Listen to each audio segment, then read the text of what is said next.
a former Chase banker. His name is James Thexton, and he's talking to the New York Times reporter Nick Kristof.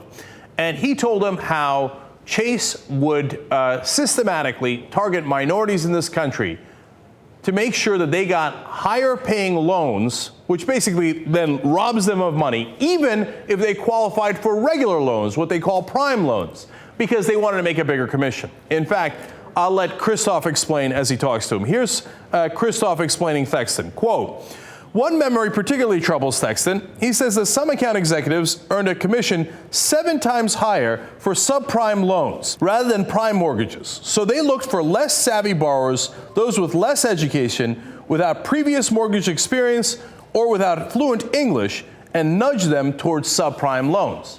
So you understand what's happening there? They get 7 times the commission from the riskier loans. So they have all the incentive in the world to make sure there are more and more riskier loans. Now, that makes a mockery of the Republican position that the government and Barney Frank and Freddie Mac and Fannie Mae made these bankers give out the riskier loans to minorities. No, they did the loans to minorities because they were making 7 times more from them. Now, a lot of those minorities actually qualified for better loans. Why did they give them the riskier ones? Because they weren't going to keep the riskier loans. They were going to just give them to someone else anyway, and they made 7 times the commission. He goes on to explain, again, quoting Kristof from the New York Times. These less savvy borrowers were disproportionately blacks and Latinos, he said, and they ended up paying a higher rate, so they were more likely to lose their homes. Senior executives seemed aware of this racial mismatch, he recalled, and frantically tried to cover it up. Now, that tells you 2 different things. They're like, you know what? We know the minorities are easier to trick sometimes because of disproportionate lack of education, socioeconomic status, and sometimes with Latinos, they're not fluent in English. Great, easier to trick them, to give them the riskier loans where they have to pay more money every single month, and we make a higher commission. And we know we're doing it, so we're going to try to cover it up. Now, let's go to a direct quote from Thexton himself. This is the former banker. He says, the big wigs of the corporations knew this, but they figured we're going to make billions out of it, so who cares? The government is going to bail us out, and the problem loans will be out of here, maybe even overseas.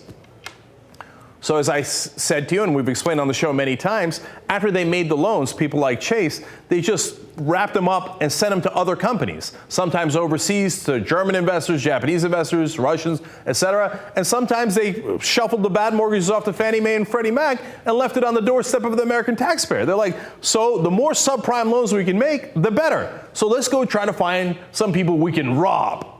Okay, so they do that, and of course they wind up with results like this. So who received the high-priced loans? 16% of white borrowers. Now that's outrageous. But when you look at the rest, 33% of Hispanic borrowers and 50% of black borrowers. So they're like, oh, we got a minority? Great. Let's take more money from them by giving them riskier loans, which, by the way, is also more likely to blow up on them. Ha ha, and then let's cover it up.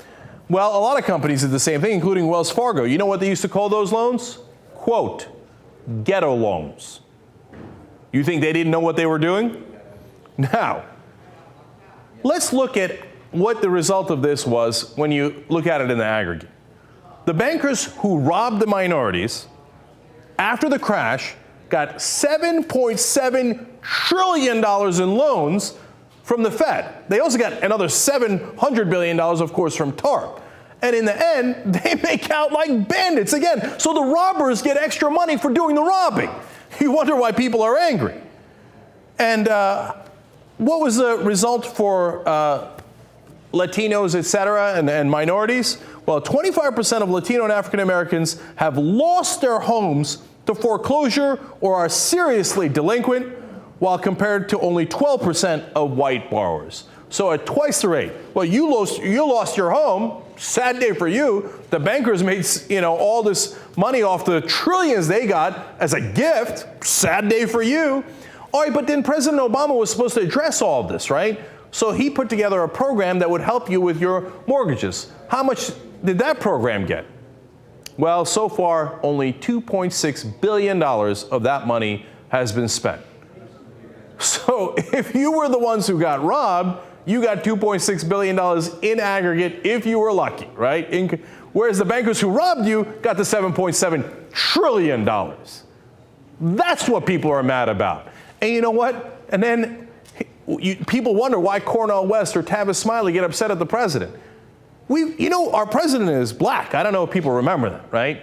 Now, I don't want any special privileges for blacks or Latinos. I'm not black or Latino. Why would I want special privileges? I believe in equality for everybody.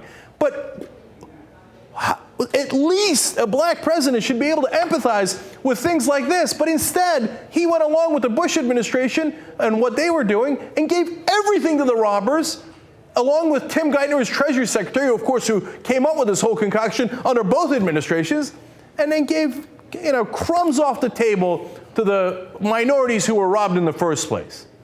So when Cornel West or Tavis Smiley says, well, then what was the point? What's the big great thing about having a black president? That is a very fair point. What are you doing? Where's our help? And when I say our, I mean the 99%. We're the ones who got robbed.